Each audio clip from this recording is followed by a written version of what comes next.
En tout cas, merci d'être venus si nombreux aujourd'hui pour parler de ce sujet fort intéressant. Les femmes peuvent-elles changer le monde ? Alors, c'est quelque chose qu'on nous martèle aujourd'hui. Ça marche toujours ? Ah ok, pardon. C'est quelque chose qu'on nous martèle aujourd'hui très souvent. Je veux dire, dans ce monde féministe dans lequel on vit, évidemment, vous demandez à n'importe quelle fille dans la rue ou sur les réseaux sociaux, peu importe, toutes les femmes vous diront « mais oui, girl power, on va changer le monde, Wonder Woman ». Évidemment, d'ailleurs, si c'était les femmes qui gouvernaient le monde, il y aurait beaucoup moins de guerres, tout se passerait beaucoup mieux. Donc, on est vraiment dans un monde qui dit que, évidemment, il n'y a que les femmes qui peuvent changer le monde. Évidemment, elles peuvent le changer, tout en s'opposant au patriarcat, à l'homme qui est forcément méchant, etc. Donc, est-ce qu'on doit les croire ? Est-ce qu'elles ont raison ? Est-ce qu'effectivement, les femmes peuvent changer le monde ? Et d'un autre côté, quand on réfléchit un petit peu au féminisme et à ce qu'il nous propose comme modèle, finalement, les féministes nous proposent un modèle de femme qui est masculin. Donc, en gros, on va pouvoir changer le monde si on se comporte comme un homme. Et c'est en se comportant comme un homme, en étant des femmes viriles, qui prennent le pouvoir, qui s'extériorisent d'une certaine façon plutôt que de peut-être cultiver leur intériorité. Pour elles, c'est comme ça que l'on va changer le monde. Donc finalement, le modèle qu'elle propose pour changer le monde est un modèle masculin. Pour elle, la femme parfaite, on va dire, est un homme. Donc c'est un petit peu contradictoire, mais comme beaucoup de choses chez les féministes. Et donc, est-ce que c'est la virilité qui va changer le monde, ou le fait d'être un homme, ou le fait de leur ressembler, ou est-ce qu'on peut quand même essayer, nous, à notre échelle, en tant que femme et en étant féminine, est-ce qu'on peut avoir un impact ? C'est vrai qu'il y a beaucoup de personnes qui parlent de ce sujet et qui disent, il y a tous les extrêmes, il y a à la fois les féministes qui disent, girl power, et évidemment, sans nous, le monde n'est rien. Et il y a un peu l'autre extrême qui va dire, la place de la femme est dans la cuisine. Et est-ce qu'on peut vraiment changer le monde en étant, cantonné à son foyer ou en ne s'extériorisant pas beaucoup ? Voilà, c'est un peu ce qu'on va essayer de voir aujourd'hui, et de voir aussi que, parce que je pense qu'il y a beaucoup de femmes qui pensent, peut-être aussi avec l'influence de la société actuelle, que si justement elles ne font pas des grandes choses, des choses visibles, des actions éclatantes, ou du militantisme politique, ou si elles n'ont pas une carrière, etc., qu'elles ne vont pas pouvoir changer grand-chose. Voilà, il y en a peut-être qui se disent, moi je suis mère au foyer, je ne sais pas si en changeant les couches de mon enfant et en faisant la vaisselle, est-ce que ça a vraiment un grand impact sur la société et sur le monde ? Alors oui, je vais pas laisser durer le suspense, mais oui, évidemment, les femmes peuvent changer le monde. Vous pouvez, je peux, on peut toutes le faire, tout en restant vraiment pleinement féminine, en restant à notre place et, sans céder aux sirènes médiatiques qui voudraient que l'on devienne des hommes, ou qui voudraient qu'on se libère de nous-mêmes et qu'on ait besoin de s'opposer aux hommes pour sentir que l'on existe. C'est ça qui est triste, je trouve, avec la société actuelle, c'est qu'on a l'impression que juste en étant nous-mêmes, finalement, on ne peut rien faire, mais par contre, si on est dans l'opposition, dans le combat, dans la revendication, dans la libération, c'est seulement comme ça qu'on peut faire quelque chose, et évidemment, il n'y a rien de plus faux. Alors, dans certaines choses, ma conférence je l'ai séparée, je l'ai construite en 3 parties. Il y a certaines choses, en fait, évidemment, je parle plus de la féminité. Évidemment, il y a des choses que je vais dire qui ne s'appliquent pas que aux femmes et qui pourront peut-être aussi servir pour les hommes. Même si, évidemment, je trouve qu'on n'a pas le même... mais c'est ainsi, on est différents, on n'a pas le même rôle dans le monde, la même place. Mais en tout cas, il y a des choses qui sont évidemment communes, notamment la première partie où je vais vous parler de la sainteté, du fait d'être des saintes femmes. Ça marche aussi si on est des hommes saints et vertueux. Dans la deuxième partie, donc, sauver le monde en étant des femmes féminines. Et dans la troisième partie, sauver le monde en étant des femmes libres. Ce qui peut paraître un petit peu féministe comme titre, mais vous verrez que pas du tout, je ne suis pas du tout féministe. Voilà. Donc, être des femmes saintes. Alors, ça peut paraître un petit peu bizarre de rappeler ça, et parfois, quand on a envie de changer les choses, on pense toujours justement à des choses visibles, à des choses extérieures, à être dans l'action, et peut-être qu'on pense moins à déjà se changer soi-même et faire déjà attention soi-même à être exemplaire, être sainte, être vertueuse. C'est déjà un premier pas pour changer les choses. Si je pars à l'assaut du monde et qu'en fait je n'ai pas une bonne base, que je ne suis pas une femme vertueuse tout simplement, je ne vais pas pouvoir faire grand-chose parce que je ne serai pas ancrée en Dieu, je n'aurai pas le secours de la grâce, je n'aurai pas l'inspiration du Saint-Esprit, je ne saurai pas forcément où est ma place.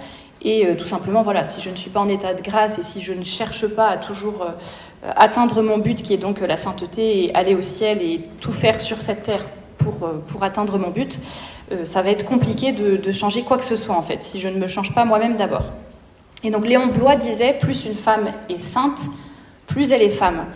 Et on peut aussi un peu paraphraser entre guillemets ce qu'il dit en disant, plus une femme est femme, plus elle est sainte, parce que c'est finalement en étant vraiment féminine qu'elle va être conforme à ce que Dieu veut pour elle, et qu'elle va être réceptive à la grâce et s'épanouir là où le bon Dieu veut qu'elle soit.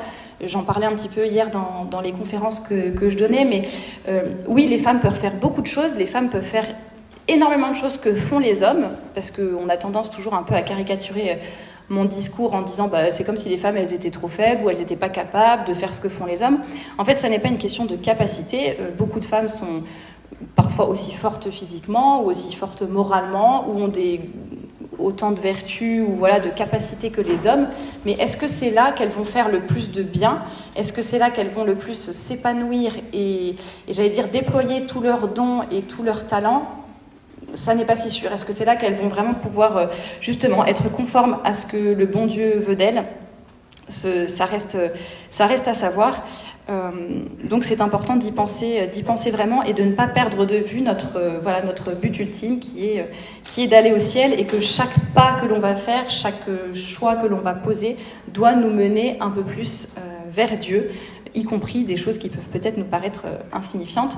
Et donc quand je dis être vertueuse, être des femmes saintes, ça ne veut pas dire, oui, donc en fait, d'après ce que Thérèse a dit, si je veux changer le monde, en fait, j'ai qu'à rester chez moi, me mettre en prière, rester à genoux tout le temps, ou passer ma vie devant le Saint-Sacrement dans la chapelle, et c'est bon, en fait, c'est comme ça que je vais changer le monde. Non, ça ne veut pas forcément dire ça, après, sauf si vous avez la vocation religieuse et que, voilà, vous rentrez au couvent, mais c'est vraiment le fait de se dire que j'essaye d'avoir une vie de prière et une vie spirituelle qui est nourrie et qui n'est pas seulement superficielle, et le fait également que chaque acte finalement devienne une prière. Voilà, ce que je le fais par amour pour le bon Dieu. Parfois c'est difficile dans la routine, je parlais des mères au foyer, mais même parfois quand on est célibataire ou quand on est seul peut-être, voilà, il y a des difficultés dans la vie quotidienne, et le fait de faire chaque chose, comme le disait un petit peu Sainte Thérèse de l'Enfant Jésus, chaque petit acte du quotidien, chaque chose que je fais qui ne sont pas des choses extraordinaires, mais les faire avec amour, les faire pour le bon Dieu et essayer de m'élever comme ça. Voilà, c'est des petites choses qui vont aider sans avoir besoin forcément d'être en train de prier réellement en permanence. Tout faire vraiment pour la gloire de Dieu et chercher toujours à devenir meilleur. Je sais que c'est aussi une tendance peut-être que l'on a, j'allais dire un peu dans nos milieux, mais à toujours voir et c'est un fait en même temps, c'est un constat qui est très juste, de voir l'état de la société actuelle qui est vraiment, qui n'a rien de reluisant. Et on peut être tenté de baisser les bras et de se dire je vais faire le minimum, je vais déjà essayer de ne pas tomber aussi bas, et voilà, ça sera déjà bien. On a un petit peu envie de pleurer sur notre sort, de se plaindre et de ne pas forcément avancer. Et je pense qu'il est vraiment important de se dire ça ne sert à rien de rejeter mes malheurs sur les autres ou de blâmer la société. C'est à moi de bâtir mon propre bonheur. Quand je parle du bonheur, c'est bonheur avec un grand B, enfin c'est le bonheur du ciel, c'est le fait d'être des saintes. Voilà, c'est à moi de le construire sur cette terre plutôt que de me plaindre, et de tout faire pour être non seulement une sainte femme, mais une grande sainte. Vraiment ayons des objectifs, j'allais dire, un peu élevés, et sortons de notre tiédeur, et je pense que ce sera déjà un bon pas pour nous changer et changer le monde et influencer positivement le monde qui nous entoure. Voilà, Sainte Thérèse, j'en ai déjà parlé, le fait de tout simplement faire notre devoir d'État avec amour. C'était un couple dont je me souviens plus du nom qui témoignait en conférence de leur cheminement. Et l'épouse disait, donc ils avaient des enfants, et l'épouse disait, je crois que c'est dans les évangiles c'est dans l'évangile qu'il y a une phrase, il n'y a pas de plus grand amour que de donner sa vie pour ceux que l'on aime. Et elle disait, c'est vrai que c'est une phrase, on pense toujours à notre Seigneur qui est mort pour nous, on pense peut-être aux personnes qui sacrifient vraiment leur vie, quoi, physiquement, pour les autres, mais il faut aussi penser que tout simplement, donner sa vie, il n'y a pas de plus grand amour que de donner sa vie pour ceux qu'on aime, ça peut aussi être le fait justement de faire toujours des tâches répétitives à la maison, de toujours s'occuper de laver, relaver, ça se ressalit et on recommence, et pareil pour les enfants, et on fait des machines, et c'est un peu la routine tout le temps, ça se défait, ça se refait. La femme a quand même c'est assez ingrat parfois et ça peut être difficile. Et justement, cette dame disait, les actions héroïques, c'est aussi au quotidien, tout simplement. Donc il faut ça peut être parfois difficile, on a des hauts et des bas, mais il faut vraiment se dire que, je pense que quand on a un objectif au loin et qu'on le fait pour les bonnes raisons et que l'on a conscience de l'importance de ce que l'on fait, c'est comme ça que l'on peut aussi avancer et changer les choses. Deuxième point de cette partie sur la sainteté, c'est le fait d'être exemplaire. J'en parle un petit peu du coup dans mon livre sur l'apostolat justement, et c'est Saint Jean Bosco qui disait « Que de bien peut-on faire juste par notre bon exemple ?» Donc je le disais encore une fois, là on n'est même pas encore dans les actions ni quoi que ce soit, c'est vraiment nous, notre manière d'être, notre manière de nous tenir, notre manière de parler, enfin les choix que l'on va poser au quotidien, ce que l'on va faire, ne pas faire. Je pense par exemple aux personnes qui travaillent dans un milieu où elles sont entourées de personnes qui ne sont pas catholiques ou qui... Voilà, c'est le fait de rester droite, de ne pas, par exemple, de ne pas participer à certaines conversations, de se dire que je ne lâche pas mes principes ou je continue de bien m'habiller, etc. Même en restant silencieuse d'une certaine façon, sans faire de grands discours, simplement par notre attitude, on peut déjà faire beaucoup de bien. Tout en étant, juste être souriante, être positive, être agréable, être rayonnante. On sent les gens qui vivent vraiment de la joie chrétienne au quotidien, justement, si on arrive tous les matins au bureau en train de râler, de dire, je sais pas, que rien ne va, que tout va de travers dans ce monde et que vraiment ça nous déprime, etc. Voilà, je pense qu'on peut faire beaucoup plus d'apostolat en montrant justement qu'on a une joie ancrée en Dieu, que nous on voit au-delà de ce bas monde, qu'on essaye de se battre pour que ça aille mieux, pour nous changer les choses et essayer de montrer que on peut faire beaucoup par notre propre attitude. Donc je disais, l'apostolat dans notre façon de parler, de nous habiller, d'interagir. L'idée, c'est vraiment de vous montrer qu'on n'est pas obligé d'être missionnaire ou d'aller à l'autre bout du monde pour changer les choses, mais rien qu'en restant à notre place, là où nous sommes, et juste en vivant déjà une vie normale, ça va déjà avoir un gros impact. Je reçois énormément de témoignages sur les réseaux sociaux, enfin le blog que j'ai créé, donc Femme à part, de personnes qui me disent qu'elles ont, suite à l'écoute de mes podcasts, à la lecture de mes articles, elles ont commencé à changer leur façon de s'habiller, à être plus décentes ou alors à être plus élégantes, en tout cas à faire des efforts. Et elles ont vu, sans en parler ni à leur mari ni quoi que ce soit, elles ont fait leur cheminement dans leur coin, entre guillemets, sans en parler, mais par contre effectivement les changements étaient visibles puisque c'était les vêtements, c'était l'attitude, donc c'était quelque chose qui se voit. Et ces personnes témoignent qu'il y a déjà, elles, ça les a vraiment changées intérieurement, donc rien que leur façon d'être a eu un impact positif sur leur vie spirituelle, sur la confiance qu'elles ont en elles, leur féminité, etc. Et en plus, un impact sur toute leur famille, sans en avoir parlé, juste le fait d'avoir changé, d'avoir évolué. Les enfants qui obéissent davantage et qui sont davantage respectueux avec leur maman. Le mari qui ne se comporte pas forcément de la même façon, qui va être plus doux, plus prévenant, des relations de couple plus harmonieuses, juste par des changements finalement extérieurs mais aussi intérieurs, puisqu'évidemment ça avait eu un impact aussi sur son âme et sur ses pensées. Mais on voit que vraiment une petite chose, quelque chose qui paraît petit en apparence, a vraiment de grands impacts, juste par l'exemple, tout simplement. Et quelque chose qui n'est pas facile à faire, j'en avais parlé dans un podcast, c'est le fait de changer en premier.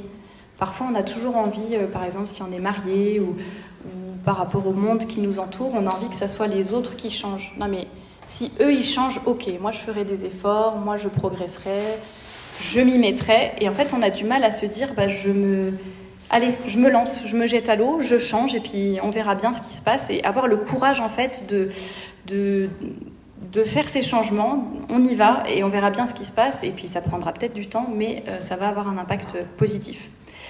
La prière, j'en ai déjà parlé un petit peu, c'est la dernière partie de cette première partie.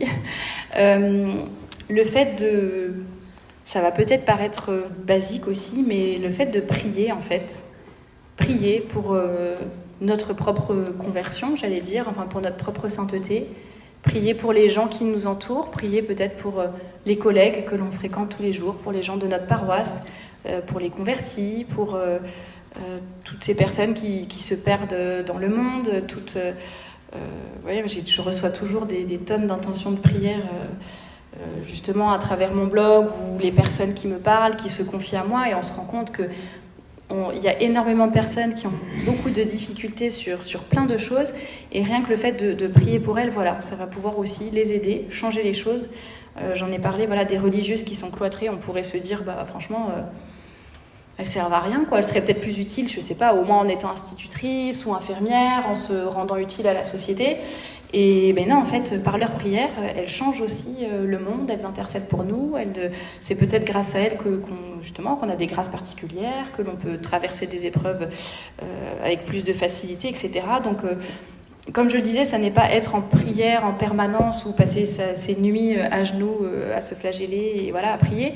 Mais voilà, on est dans la rue, on va faire ses courses, on passe devant une église, même s'il n'y a pas forcément la présence réelle, voilà, mais se dire, je vais peut-être m'arrêter, prier 2 minutes devant une statue au pied d'un autel ou chez moi, prendre le temps le matin avant de partir au bureau ou de commencer ma journée, voilà, je m'arrête, je vais faire 10 minutes d'oraison pour être vraiment 10 minutes, un cœur à cœur avec le bon Dieu.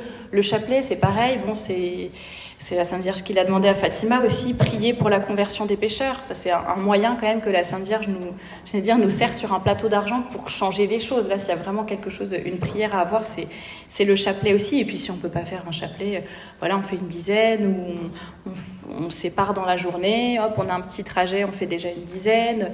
Voilà, ça peut être... chacune a ses idées, le fait d'avoir une lecture spirituelle aussi, de nourrir son âme tout simplement, de se former, écouter des sermons aussi si on est en voiture ou des conférences pour essayer de s'élever un petit peu et de pouvoir, laisser à Dieu le temps et l'espace aussi d'agir en nous. On est dans un monde très bruyant, qui ne supporte pas le silence, qui ne supporte pas le fait de se retrouver seul face à soi-même, et je pense que c'est important, et dans la prière justement on peut trouver ces moments où en fait on laisse la place au bon Dieu pour qu'il agisse en nous. On a du temps aussi, notamment dans l'oraison, pour écouter ce qu'il a à nous dire à nous en particulier, recevoir ses grâces, pouvoir comprendre quelle est notre vocation, là où on fera le plus de bien sur terre, etc. Donc la prière en tout cas ne fait jamais de mal. Et c'est vrai que quand je parle souvent de silence, on écoute le bon Dieu, on le laisse parler, il y a on pense à une certaine paix intérieure. Et puis voilà, vous opposez ça aux fémènes qui sont en train de hurler à moitié nues dans la rue et à faire toutes leurs actions horribles. Vous voyez la différence qui, elle change peut-être le monde en mal, mais je veux dire, vous voyez, on peut très bien changer le monde sans être dans de tels extrêmes et sans se mettre comme ça en avant et d'une façon aussi indécente aussi sur le devant de la scène. Donc, et de façon générale, sans parler des fémènes, mais quand on parle à des féministes, elles sont souvent, très très souvent même, agressives dans la revendication. On n'a pas le droit en gros, la femme est libre de faire tout ce qu'elle veut, sauf ne pas être féministe. Ou la femme est libre de faire tout ce qu'elle veut, sauf rester dans son foyer. Voilà, on sent une certaine... Il y a de la haine, finalement. Il y a aussi beaucoup de mal-être, très très très souvent. C'est des femmes qui n'ont pas forcément eu de la chance dans leur famille, dans leur enfance, qui n'ont pas eu les bonnes influences. Et essayons peut-être de voir cette image et d'essayer d'aller à l'opposé, tout simplement. Donc voilà, pour résumer, en étant sainte et en étant saint, parce que comme vous l'avez dit, ça c'est vraiment, je pense que comme je vous l'ai dit, cette partie peut vraiment s'appliquer aux hommes comme aux femmes. Voilà, on a un impact positif sur le monde, sur nous déjà, et le monde qui nous entoure. On peut s'élever et élever les autres, faire de l'apostolat assez facilement finalement. Et ça n'est pas négligeable parce que c'est une façon de le faire qui s'applique, enfin qui est possible à tous les âges, que l'on soit un homme, une femme, que l'on travaille, que l'on ne travaille pas, que l'on soit célibataire, marié, religieuse, peu importe. Voilà, c'est vraiment une façon de changer le monde, quel que soit notre état de vie, j'allais dire. Donc pour cette deuxième partie, comment changer le monde ? Eh bien, en étant des femmes féminines. Alors, je l'ai dit un petit peu en introduction. Quand je dis des femmes féminines, ça veut dire des femmes qui ne sont pas déguisées en hommes, qui ne cherchent pas à ressembler à des hommes. Là, ce à quoi j'essaye de vous faire réfléchir aujourd'hui, c'est vraiment est-ce qu'une femme avec ses attributs, ses qualités, ses défauts aussi, la mission que Dieu a voulu pour elle et que l'on voit dans la Genèse par exemple, est-ce que de cette façon-là, la femme peut changer le monde et voilà, peut avoir un impact positif sur le monde qui l'entoure. Et donc oui, évidemment, en étant nous-mêmes et en étant ce que le bon Dieu veut de nous, sans chercher à être quelqu'un d'autre, évidemment, on peut changer les choses. D'ailleurs, je crois que je l'ai pas noté, mais comme j'ai parlé de la Genèse, ça me fait penser à ça. Oui, donc je vous parlais de la Genèse, et justement, il y a des personnes, même parfois dans nos milieux, qui, en réaction aux féministes, vont devenir finalement légèrement misogynes, et penser que en fait, la femme, effectivement, doit rester enfermée, ne doit rien faire, et n'a aucun rôle dans ce monde. Mais en fait, il suffit de retourner à la Genèse pour voir que Adam, finalement, Dieu n'a pas voulu le laisser seul, enfin justement, l'homme s'est rendu compte qu'il était seul, malgré tous les animaux, malgré toute la création, malgré le paradis terrestre. Et donc, voilà, Dieu a décidé de lui faire une compagne et une aide semblable pour être sa compagne. Et donc, effectivement, on peut, à partir de là, se dire le bon Dieu a voulu créer la femme pour l'homme. La femme a un rôle à jouer dans ce monde. Sinon, tout simplement, il n'y aurait que des hommes ou il n'y aurait que Adam. Enfin, voilà. Donc c'est important. Premier point sur le fait d'être féminine, parce que ça peut un peu paraître bizarre. On peut se dire, je suis une femme, je suis féminine, quoi. Mais finalement, quand on regarde la société actuelle, on se rend compte que tous les repères sont perdus, tout est mélangé et on ne sait plus comment finalement être une femme. Et je vous parlais des témoignages que je reçois, j'en ai reçu un encore assez récemment, d'une femme qui me disait que finalement, à l'écoute ou à la lecture de tout ce qu'elle voyait sur Femme à part, ça l'avait réconciliée avec sa féminité et qu'elle s'était rendue compte qu'en suivant le monde actuel et le discours actuel, et en fait, elle s'était complètement déconnectée de sa féminité et qu'elle était en train de la renier, mais même sans le savoir finalement. Donc c'est assez triste parce que les femmes ne s'en rendent pas compte. Tu prends ? Merci. Là, c'est bon ? Là, c'est bon ? Je sais pas si on entend. Ah, il faut que je le colle plus. Là, c'est bon ? On va y arriver. Est-ce que là, vous m'entendez bien ou est-ce que c'est mieux sans micro ? C'est bien comme ça ? Alors, je continue comme ça. J'espère que ça va marcher. Donc, apprendre à se connaître, finalement, ça peut paraître assez, j'allais dire, basique, ou alors on se dit, non mais voilà, soit on est féminine, soit on l'est pas, enfin on le sent ou on le sent pas. Et en fait, non, c'est vraiment super important de se reconnecter à sa féminité, enfin c'est peut-être pas le mot juste, mais en tout cas de réapprendre notre fonctionnement, de réapprendre voilà, ce qui est important pour nous, etc. Je sais que par exemple, on n'enseigne quasiment plus jamais aux jeunes filles le fonctionnement de leur cycle, l'impact que peuvent avoir leurs hormones, par exemple, sur leur vie au quotidien, sur les relations entre hommes et femmes. Le fait, par exemple, que selon le moment de notre cycle, on est plus énergique, moins énergique, plus intérieur, plus tourné vers l'extérieur, etc. Tout ça, c'est des choses à savoir pour tout simplement bien utiliser notre temps et bien nous réguler, enfin réguler nos journées, nos activités en fonction de cela aussi pour être la plus vais dire la plus performante possible, c'est peut-être pas le bon mot, mais la plus épanouie possible, parce qu'en fait, on va embrasser notre nature, on va être en accord avec elle, plutôt que de la nier ou de la laisser de côté, et c'est ce qui va nous permettre vraiment justement de bien nous épanouir, parce qu'on se connaîtra, on connaîtra notre fonctionnement, et on connaîtra aussi nos qualités, et puis nos faiblesses, nos défauts, mais ça, j'en parlerai un peu plus tard. Grande importance de connaître aussi son caractère, de connaître quels sont nos points forts, nos points faibles, qu'est-ce que je peux améliorer, quelles sont mes forces, quels sont les j'allais dire un petit peu, j'en parlerai après, mais nos talents, ce qu'on a reçu de spécifique et que l'on peut vraiment développer. Se renseigner un peu ou essayer de réfléchir aux relations hommes-femmes. Ça, c'est toujours des sujets qui provoquent d'énormes débats. Le bon Dieu nous a créés pour qu'on s'entende, hommes et femmes, et pour qu'on soit complémentaires. Mais le péché originel a un petit peu mis le bazar dans tout ça. Et du coup, maintenant, l'homme et la femme sont toujours complémentaires et toujours faits pour s'entendre, mais ont beaucoup plus de mal à se comprendre, à communiquer, à voir un petit peu leurs différences, comment passer au-dessus, comment être complémentaire, etc. Donc ça, c'est tout un travail, ça ne se fait pas tout seul. Alors évidemment, on peut aussi l'apprendre par nos expériences, ou je ne sais pas si on a des frères, on voit bien qu'ils fonctionnent différemment, ou nos collègues, ou peu importe. Mais il y a beaucoup de choses qu'on ne peut pas deviner, et je trouve que quand on le sait, en fait, ça nous facilite les choses. Donc le fait de se renseigner un petit peu, de fouiller toutes ces questions, d'essayer de comprendre quel est un peu plus le rôle de l'homme, le rôle de la femme, ses points forts, mes points forts, comment on peut vraiment travailler en bonne entente pour s'élever mutuellement.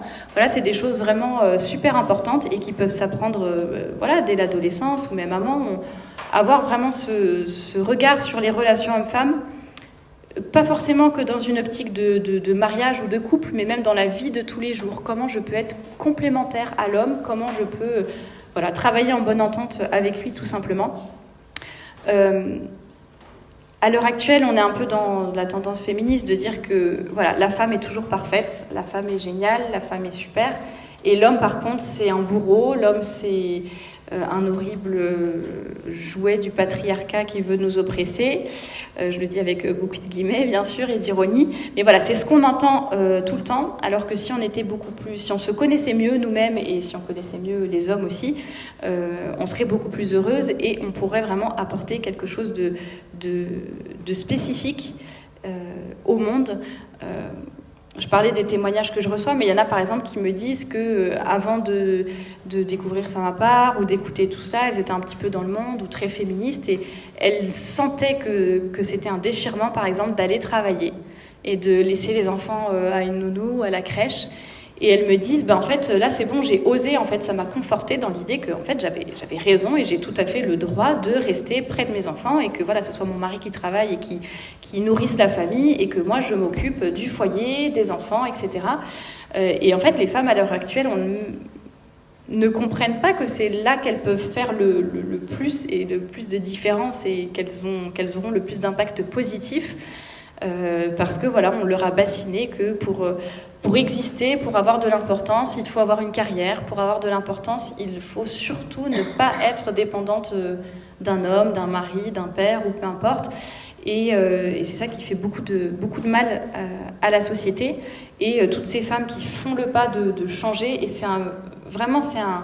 quand je reçois ces témoignages, je suis toujours émue, parce que c'est vraiment des personnes qui viennent de très loin, qui souvent d'ailleurs ne sont même pas catholiques, et qui font vraiment, j'allais dire, un acte de foi pour se dire je renonce finalement à tout ce en quoi j'ai cru jusqu'à présent, à tout le lavage de cerveau que j'ai eu jusqu'à présent, et je vais être seule contre tous, parce que comme je vous le disais, généralement ça n'est pas forcément des personnes qui viennent de milieux catholiques, donc qui vont vraiment être seuls au bureau, seuls dans leur famille, seuls partout, pour commencer à bien s'habiller, rester à la maison, s'occuper des enfants, être davantage féminine, davantage décente, même dans leurs attitudes, de faire plein de changements, de peut-être commencer à prier même. Donc c'est assez... et on voit finalement qu'elles sont contentes, que leur vie change, parce qu'elles sont plus en adéquation avec elles-mêmes, et que ça change aussi par rapport à l'éducation de leurs enfants, tout simplement. Évidemment, ça a un impact... même si on reste dans son foyer, je veux dire, on éduque les enfants qui vont faire le le monde de demain, quoi, enfin, ou même le monde d'aujourd'hui. Donc évidemment que c'est un rôle très important. Deuxième point après le fait d'apprendre à se connaître, c'est répondre à notre vocation et développer les talents qui nous sont propres. Comme je l'ai dit un petit peu plus tôt, on peut faire des tonnes de choses. Je pense que la femme n'est pas... a plein de capacités physiques, intellectuelles, peu importe. Voilà, on peut faire des tonnes de choses. Surtout dans le monde actuel où vraiment on nous pousse en plus à faire plein de choses différentes. Mais il faut voir où est-ce qu'on va s'épanouir le plus et où est-ce qu'on va apporter notre touche spécifique féminine. Les deux choses à retenir principales et qui sont celles que l'on voit dans le récit de la Genèse et aussi dans les textes de l'Église, des papes, c'est le fait que la femme est une compagne pour l'homme, une aide pour l'homme, et il y a aussi le côté de la maternité, voilà, que c'est elle qui va enfanter et que c'est elle qui va être mère. Donc on peut déjà voir que les deux caractéristiques principales de la femme, ça va être le fait d'être complémentaire de l'homme, d'être sa compagne, que ce soit dans un couple ou comme je le disais dans la société en général, et le fait d'être mère. Ah ben oui, mais ça veut dire si je suis religieuse, je vais pas être maman, donc ça compte pas, je peux rien faire pour changer le monde. Si je suis célibataire ou alors si je suis stérile, ça veut dire que en fait je suis pas une vraie femme vu que je vais pas être mère. Alors non, évidemment il y a la maternité charnelle, mais il y a aussi la maternité spirituelle, même le fait d'être marraine par exemple, d'avoir des filleuls, c'est une certaine forme de maternité finalement.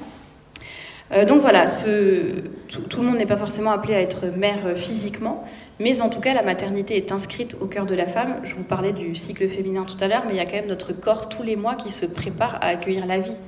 Si c'est quand même pas un signe que le bon Dieu nous a créés pour être mère, et si c'est pas un signe que c'est aussi quelque chose d'important et qui va forcément nous définir, avoir un impact sur nous, je pense que c'est vraiment manquer de bon sens et surtout d'honnêteté intellectuelle pour ne pas le reconnaître. Donc ce sont des petites pistes de réflexion un petit peu pour vous dire que même dans le choix d'un métier par exemple, si on est amené à travailler, est-ce que je vais choisir par exemple de rentrer à l'armée ou, sachant que, je sais pas, imaginons que vous en ayez les capacités physiques, intellectuelles, etc. Ou est-ce que je vais plutôt me diriger vers des métiers où je vais vraiment pouvoir m'épanouir, épanouir et développer toute ma féminité, par exemple tous les métiers institutrice, infirmière, tous les métiers dans le social, peut-être les métiers ressources humaines, tout ce genre de choses où on est vraiment plus sur l'humain. Où est-ce que je vais être, en imaginant que j'ai les capacités de tout faire, parce qu'on n'est pas bête non plus, où est-ce que je vais vraiment faire le plus de bien et moi me sentir plus en accord avec ma vocation de femme, tout simplement. Donc apprendre à vraiment essayer ce sont des choix difficiles. Alors je ne dis pas que toutes les femmes doivent juste être ou infirmières ou institutrices, mais c'est un petit peu pour vous faire réfléchir et vous montrer comment est-ce que je réfléchis lorsque je veux vraiment changer les choses, comment je réfléchis à mes études, comment je réfléchis à mon métier et à tous les choix finalement que je vais faire dans la vie. Est-ce que je choisis un métier qui va par exemple occuper vraiment toutes mes journées, être très très très exigeant et puis finalement pour avoir des enfants ça va être compliqué, ou par exemple ça va être beaucoup trop stressant et ça va mettre en péril ma fertilité, ou est-ce que c'est toutes les petites choses auxquelles il faut penser et de se dire où est-ce que je vais finalement être la meilleure femme possible, entre guillemets, la meilleure version de moi-même et vraiment développer mes talents. Je parlais tout à l'heure de la prière, mais justement, essayer vraiment de demander au bon Dieu. C'est important qu'il nous guide et qu'il nous dise, mon Dieu, où est-ce que vous voulez que je sois ? Qu'est-ce que j'ai reçu comme talent particulier que je peux faire rayonner ? On en parlait donc avec les filles hier, mais qui organisent des camps, qui font des bonnes initiatives pour les jeunes filles. Tout ça, c'est des choses, on essaye de se donner, de notre temps, de notre énergie. On fait des choses pour les autres, on essaye de faire grandir les autres d'une certaine façon.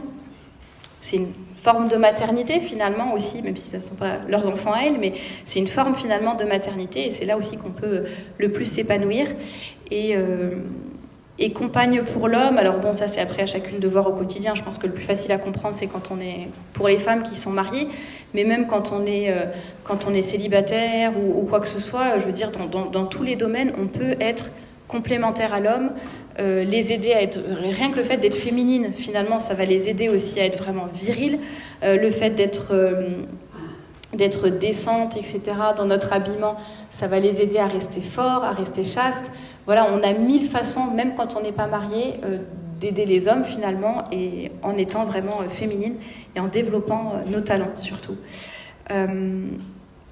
Dernier point de cette partie, j'en ai parlé un tout petit peu, mais le don.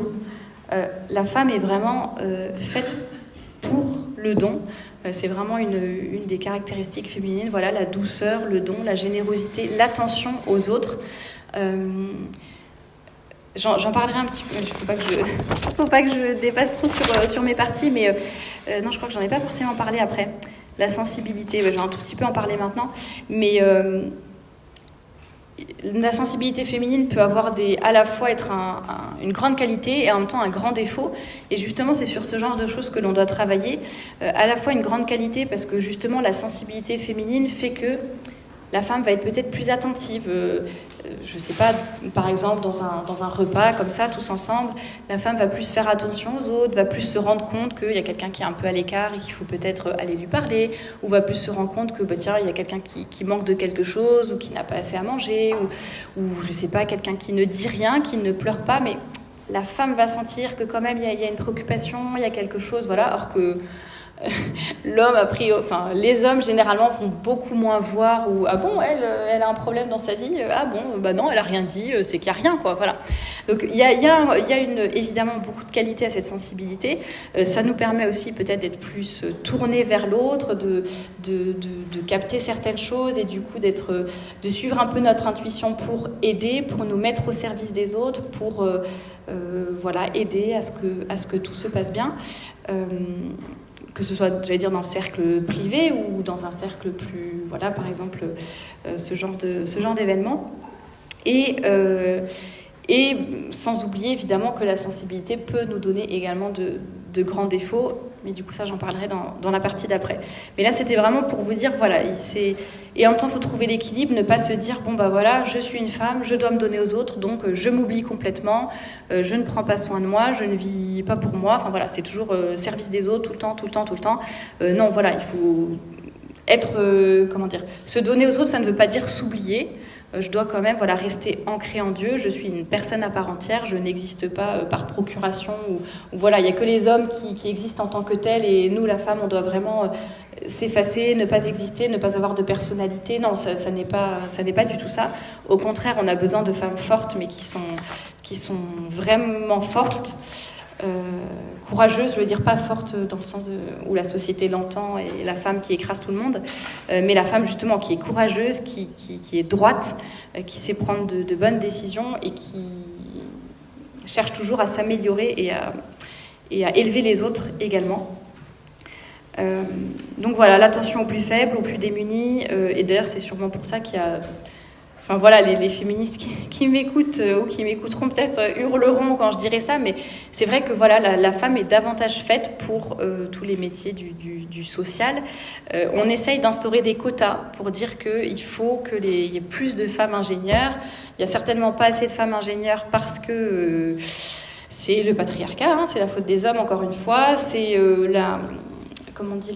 la pression de la société, c'est le lavage de cerveau. C'est un peu qu'on entend depuis qu'on est tout petit, les femmes n'ont pas le droit d'être ingénieures, c'est pour ça qu'il n'y a pas de femmes ingénieures. Et alors qu'on se rend compte que dans des pays comme les pays nordiques, la Norvège, etc., ils mettent un argent monstrueux pour l'égalité homme-femme. Il y a des milliards qui sont investis chaque année pour donner la chance aux femmes, pour rééquilibrer, entre guillemets, dans certains métiers, qui est plus de femmes. Ils luttent énormément pour la théorie du genre, c'est pas de l'égalité, c'est de l'indifférenciation homme-femme. Et malgré tout l'argent qu'ils investissent, et malgré que ce soit les pays les plus avancés, je sais pas si on peut dire avancés, mais... Bon, en tout cas, sur ces sujets-là, ils sont vraiment à la pointe, et par rapport à la France, ils vont encore plus loin dans toutes ces histoires de théorie du genre, et malgré tout, il y a quand même 95% des ingénieurs qui sont des hommes et 95 ou 97, je ne sais plus, j'ai plus les chiffres en tête, 97% des infirmières, qui sont des femmes. Et il y en a encore pour dire que non, tout ce qui est spécificité masculine, féminine, ça n'existe pas, c'est de la construction sociale, alors qu'on voit que non, la femme, naturellement, va être davantage portée vers certains métiers, vers certaines choses, certaines relations humaines, et donc il faut la laisser tout simplement se développer de cette façon-là, et embrasser vraiment sa féminité pour pouvoir faire du bien. Pour conclure cette partie, je dirais qu'il faut vraiment qu'on apprenne à développer nos talents au lieu de développer ceux des hommes. On est dans une société qui nous dit oui, les femmes sont capables de tout, et parfois les femmes, même dans nos milieux, je pense, par exemple, il y a de plus en plus de femmes de nos milieux qui travaillent alors qu'économiquement, elles n'en auraient pas besoin, mais parce qu'en fait, elles n'assument plus le fait de rester chez elles, ou elles ont l'impression que non, il faut vraiment, pour m'épanouir, j'ai besoin de sortir de la maison, de travailler, de laisser mes enfants pour aller servir mon patron. Et on se rend compte qu'en fait, elles sont un peu contaminées, on va dire, par cet esprit-là. Et les féministes sont vraiment dans cette logique de copier les hommes et de vouloir... je veux montrer que je suis capable, donc je vais montrer que je suis forte physiquement, que je peux faire tel ou tel métier, que je suis très bien capable de faire tout comme eux. Et ce qui est complètement idiot, parce que déjà, c'est très... J'allais dire, c'est un peu méprisant envers les femmes, comme si les femmes n'étaient pas capables de faire plein de grandes choses. Mais évidemment qu'on en est capable, mais c'est juste que ça n'est pas là qu'on va faire le plus de bien, qu'on va s'épanouir le plus et qu'on va apporter le plus à la société. La galanterie, par exemple, c'est un truc idiot, mais les féministes disaient que voilà, si l'homme tenait une porte, par exemple, à la femme, c'est bon, on est capable d'ouvrir une porte toute seule, quoi. Ben oui, en fait, c'est pas une question de faiblesse. L'homme n'ouvre pas la porte en se disant je vais lui ouvrir parce que vraiment elle a pas l'air très musclée, vaut mieux que je lui ouvre la porte. C'est pas ça du tout, c'est tout simplement un signe de respect et de révérence, entre guillemets. Et voilà, donc on peut faire plein de choses toute seule, mais pourquoi pas travailler en bonne entente et nous développer de notre côté ce qui est plus important de développer, tout simplement. Alors pour commencer cette troisième partie, je surveille l'heure en même temps, être des femmes libres. Alors, non, je ne suis pas féministe. La liberté de la femme, c'est un thème qu'on entend tout le temps à notre époque. Il faut libérer la femme. Comme disait Gabrielle Cluzel, en voulant libérer la femme, finalement, les féministes en sont arrivées à la nier, puisqu'on a voulu la libérer d'elle-même, finalement. On a voulu, sous prétexte que sa féminité était un carcan, eh bien, on a voulu la faire partir loin de sa féminité, l'extérioriser, et c'est ça qui est très dommage. Et on parle de plus en plus de libération de la femme, et la femme n'a jamais été aussi malheureuse. Donc la femme n'a jamais eu autant de droits, d'attention sur elle, Bon voilà, on peut dire quand même que l'égalité homme-femme est atteinte largement, et voilà, les femmes sont toujours pas contentes, et maintenant ce qu'elles veulent en fait c'est la supériorité aux hommes, même si elles ne l'avouent pas. Et en tout cas on entend toujours parler de cette liberté, donc on pourrait supposer que les femmes, voilà, quand même elles peuvent faire ce qu'elles veulent, enfin... On espère quand même qu'elles sont heureuses. Si elles veulent se marier, elles peuvent se marier. Si elles veulent rester célibataires, elles restent célibataires.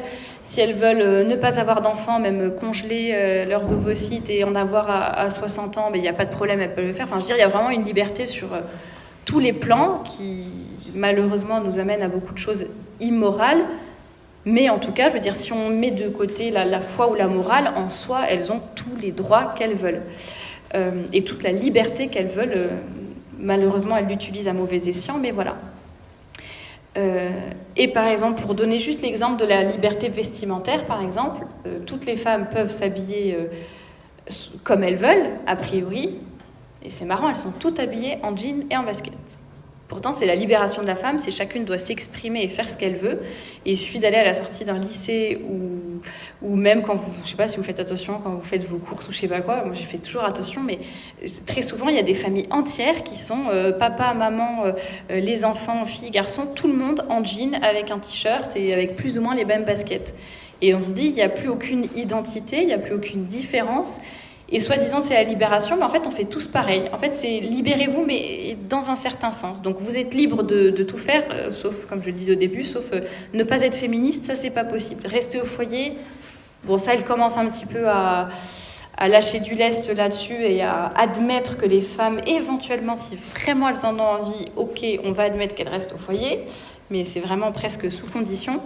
Et encore, celles qui le font, c'est parce qu'elles sont ou un peu bêtes, ou...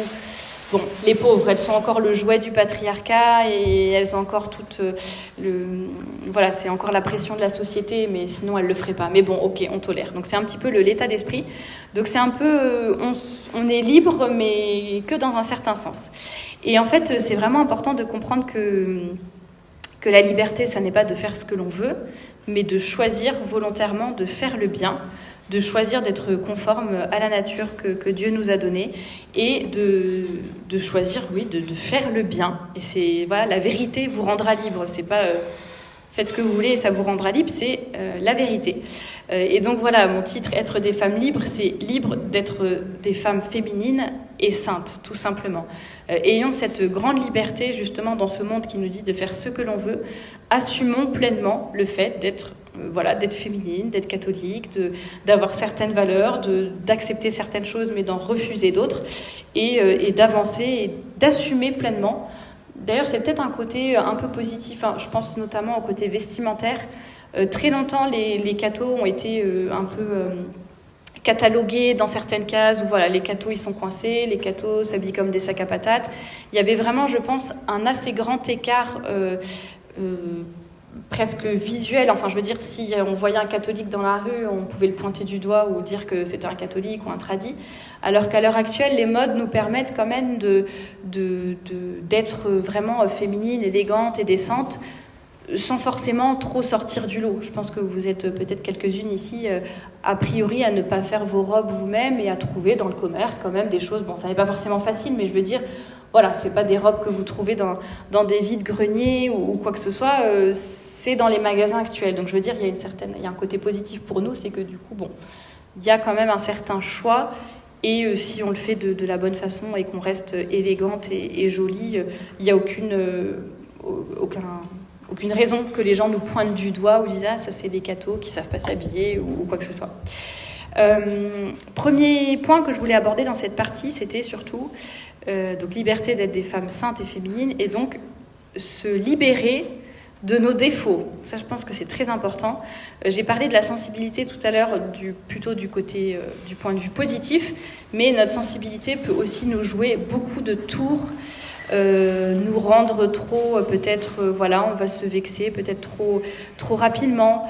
On va beaucoup dépendre du regard des autres aussi, surtout du regard des hommes, parce qu'on est sensible, donc on va s'attacher au moindre petit détail. Ah tiens, elle a froncé les sourcils, je pense qu'elle doit pas être très contente. Zut, j'ai dû faire quelque chose de mal. Lui, il a changé de position. Ok, non, ça veut dire que... Enfin voilà, parfois les femmes se font des films dans leur tête, interprètent tout et n'importe quoi, et ça peut vraiment leur porter préjudice parce qu'elles vont être trop, oui c'est ça, soit se vexer, soit devenir triste très facilement, et c'est un peu dommage. Et peut-être elles auront peur aussi, davantage peur du jugement, du jugement des autres, du regard des autres, de se dire mais qu'est-ce qu'on va penser si je fais ci, si je fais ça, voilà. Et aussi ce besoin, le fait de se sentir admiré, de se sentir aimé, ça c'est vraiment une caractéristique féminine. La femme a besoin, on va dire son moteur pour avancer, c'est de sentir, encore une fois je ne le dis pas d'un point de vue forcément dans le cadre du couple, mais de façon générale, de se sentir admiré, de se sentir aimé, de sentir dans le regard ou les gestes... ou la galanterie de l'autre, qu'elle a de l'importance, qu'elle a de la valeur, que voilà, ça lui donne confiance en elle et ça va être son moteur qui après lui permet de faire plein de choses. Je sais pas, il suffit que quelqu'un vous dise le matin, homme comme femme d'ailleurs, que vous êtes belle ou je ne sais pas quoi, un petit compliment et hop, c'est parti pour la journée. On a confiance, on est contente et on est capable d'être avenante, souriante, de se donner aux autres peut-être plus facilement parce que voilà, je vais dire, nos batteries seront rechargées. Voilà. Mais ça peut aussi être un défaut dans le sens où on va trop être accroché à ce regard et on va être prête à tout faire, malheureusement, pour, parfois sans s'en rendre compte, pour être admiré et aimé. Donc, on va commencer peut-être à raccourcir une jupe, porter un décolleté un peu plus important ou se tenir de façon un peu plus provocante ou sensuelle parce qu'on a besoin d'attirer ce regard ou parce qu'on trouve que, je sais pas, qu'on ne nous regarde pas. Et donc, presque inconsciemment, voilà, on essaye de provoquer cette admiration, de provoquer cet amour. Et évidemment, ça peut devenir très, très mauvais. On peut aussi avoir tendance, justement, comme les femmes ont peut-être plus de délicatesse que les hommes, ce qui est très bien. Parfois, les femmes vont peut-être plus avoir tendance à materner les hommes ou voilà, toujours vouloir les changer, leur faire des remarques, etc. Alors, comme je le disais, c'est souvent en nous changeant nous-mêmes, en étant vraiment féminine, en étant douce, en étant délicate.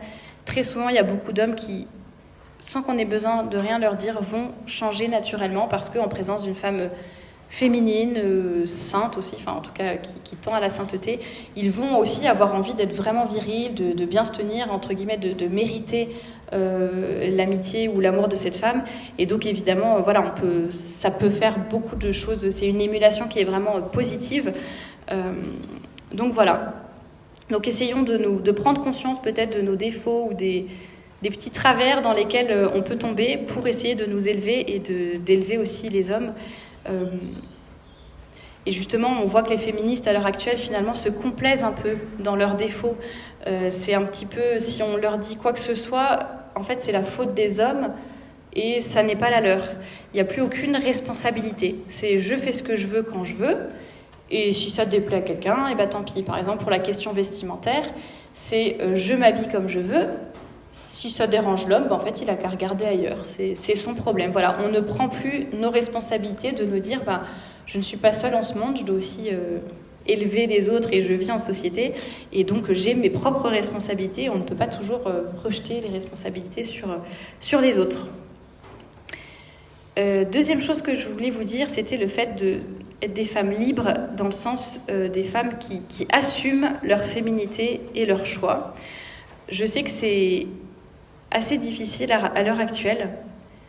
Soit on va avoir tendance à partir un peu dans les extrêmes et à se dire je ne parle plus à personne, je me recroqueville sur moi-même et du coup on ne fait pas d'apostolat finalement parce qu'on va être un peu dans l'entre-soi et voilà. Soit on va avoir tendance à se dire mais je ne veux pas être rejetée, j'ai peur du regard du monde donc je vais commencer à ressembler au monde ou à faire des compromis parce que j'en ai marre j'en ai assez de sortir du lot, d'être toujours voilà, je préférerais me fondre dans la masse plutôt que d'être toujours celle qui est pointée du doigt parce que je sais pas, elle s'habille différemment, parce que dès qu'il y a des débats, voilà, on a des positions un peu carrées quand même. Donc voilà, parfois ça peut être difficile et on a peut-être envie de suivre la masse, mais en fait en agissant, j'allais dire un peu comme des moutons, c'est pas comme ça qu'on va changer le monde en fait. Si on fait comme le monde, finalement on ne va rien changer du tout et c'est plutôt nous qui allons être changés par le monde et donc c'est un petit peu dommage. Et qu'est-ce que j'allais dire ? Oui, le fait aussi de vraiment essayer d'assumer et de se dire, ça ne veut pas dire forcément toujours arriver avec sa bannière, aller à contre-courant, faire des grands discours, etc. Mais comme je l'ai dit dans ma première partie, c'est vraiment le fait déjà d'être exemplaire, d'assumer. Et quand on a un petit coup de mou, un petit doute, qu'on en a un peu marre, parce que parfois c'est pas facile Après, ça dépend si on a des amis catholiques, ça dépend du milieu familial, etc. Mais parfois, on est vraiment un peu seul contre tous. Et c'est important dans ces moments de se dire quel est mon repère, quoi ? Est-ce que c'est le Dieu ou est-ce que c'est le monde ? Est-ce que je veux plaire au monde, à la société, ou est-ce que c'est à Dieu que je veux plaire ? Est-ce que c'est au ciel que je veux aller ? Est-ce que je veux être tiède et faire le minimum, ou est-ce que je veux vraiment être une grande sainte et faire tout ce que je peux sur cette terre ?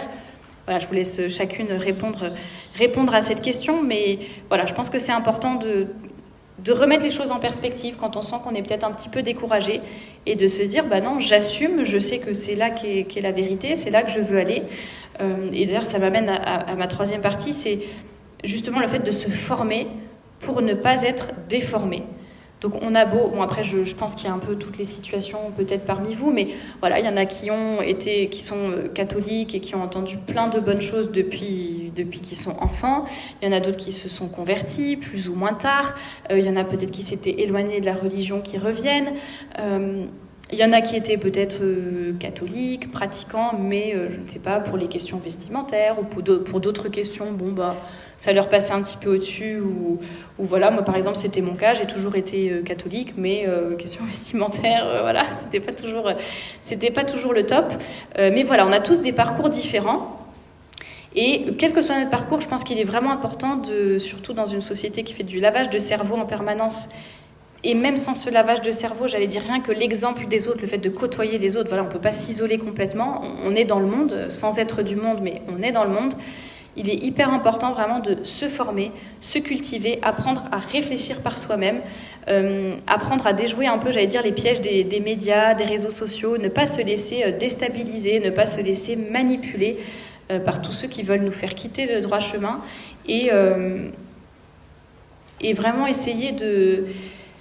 Je pense que là, la formation est très importante. Moi, je sais qu'au début, quand j'ai lancé mon blog, j'étais convaincue, évidemment, heureusement, j'étais convaincue par tout ce que je disais et j'essayais de l'appliquer au quotidien.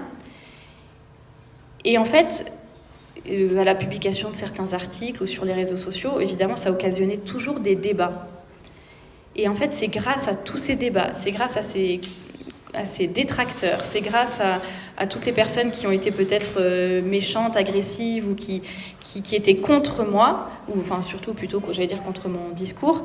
C'est finalement grâce à ces personnes que j'ai pu me former, parce que comme j'étais convaincue, et puis bon, je pense qu'il y a la providence qui aide aussi, la grâce de Dieu, mais j'étais convaincue que j'avais raison.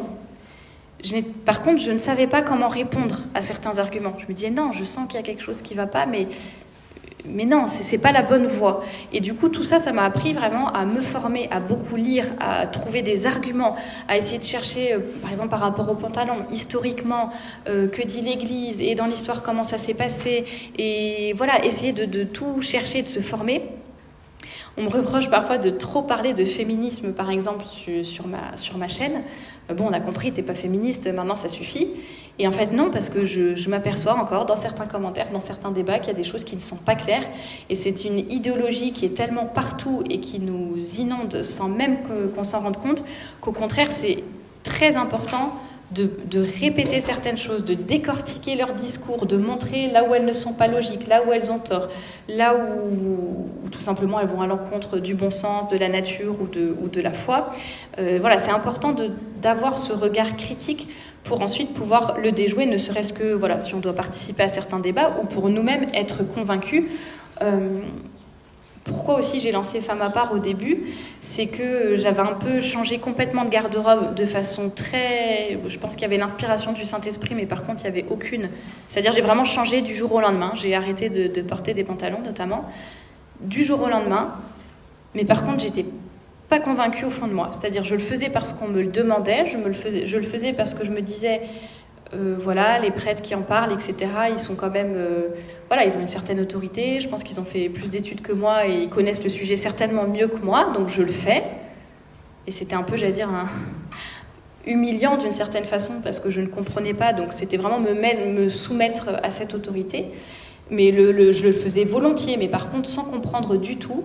Et du coup, à la moindre occasion, j'avais envie de remettre un pantalon, ou je trouvais une excuse pour en remettre un, ou pour faire ci, ou pour faire ça.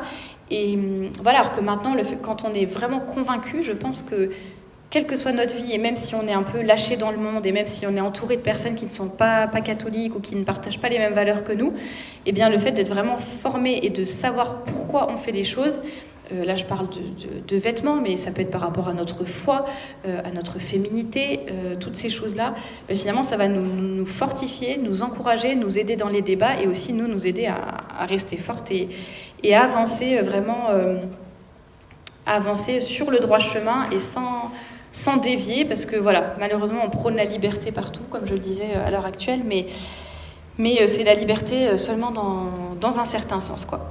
Donc voilà, c'est vraiment un peu tout le travail que j'essaie de faire sur le blog, sur les réseaux sociaux, sur YouTube, c'est d'essayer d'informer, de donner des éléments pour réfléchir, de rétablir la vérité, de donner des arguments, de dénoncer certains mensonges que l'on entend à l'heure actuelle. C'est vraiment ce but-là quand je dis c'est vraiment donner des éléments pour réfléchir. Il y a des personnes qui m'écrivent qui sont très très très très loin de la religion, par exemple. Je ne vais pas commencer tout de suite à vouloir les convertir ni quoi que ce soit, mais déjà, c'est une porte d'entrée. La féminité, la décence, ça va être une porte d'entrée qui va les faire réfléchir à certaines choses. Et puis l'extérieur aura un impact sur l'intérieur. Ça va changer des petites choses dans leur vie. On commence à se poser des questions.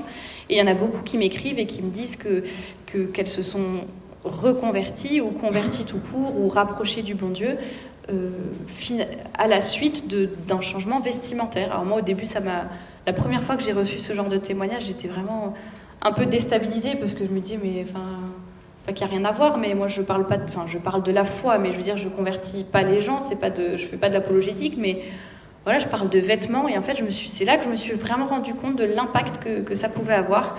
Et c'est aussi donc l'objet du livre que j'ai publié, donc La féminité, moyen d'apostolat, pour montrer qu'on peut faire beaucoup de choses en tant que femme, et rien que d'un point de vue extérieur et vestimentaire. J'ai aussi inséré à la fin du livre des témoignages, justement, parce que souvent c'est ce qu'il y a de plus parlant. Parfois on peut faire les plus grands discours, donner le plus d'arguments, le plus d'exemples possible. Il y a des femmes qui sont uniquement touchées par les témoignages.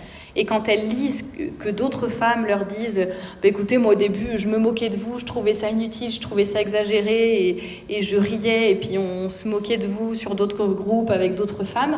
Et maintenant, je peux vous dire que je suis désolée, je m'excuse et j'ai honte d'avoir critiqué. Maintenant, j'ai compris, maintenant j'avance. Pour rien au monde, je ne reviendrai en arrière, etc. Ça, les femmes, ça les fait réfléchir. Et si vous voyez une amie, par exemple, qui est qui est à fond pour le pantalon ou je ne sais quoi, ou à fond féministe et qui d'un coup change et passe, de l'autre côté du rideau, ça vous fait réfléchir de lire ce témoignage plutôt que de lire des arguments. Donc ça peut conforter aussi certaines femmes, les inspirer. J'en ai parlé un petit peu, mais le fait d'avoir un vêtement décent, pour aussi aider les hommes à rester chastes, à rester forts. Nous aussi, ne pas nous réduire à notre propre corps. Ça, c'est aussi un des défauts, un des paradoxes féministes, c'est de dire libération de la femme, libération de tout, on fait ce qu'on veut, et par contre après elle regrette l'hypersexualisation de la femme, le fait que la femme soit devenue un objet, qu'elle soit réduite à son corps.